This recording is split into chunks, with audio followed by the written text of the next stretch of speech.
بسم اللہ الرحمن الرحیم۔ السلام علیکم۔ روزے کے دینی فوائد۔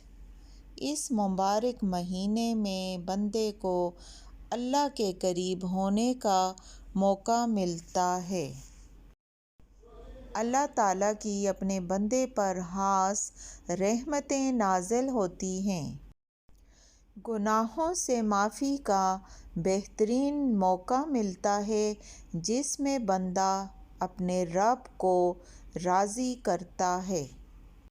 روزے سے طبیعت میں تحمل پیدا ہوتا ہے اور انسان کو بھوک اور پیاس کی اہمیت کا اندازہ ہوتا ہے۔ روزہ انسان کو دین سے جوڑتا ہے اور اس کی آخرت میں کامیابی کا سبب بھی بنتا ہے۔ روزہ تقویٰ پیدا کرتا ہے جو ایک مسلمان کے لیے بہت ضروری ہے۔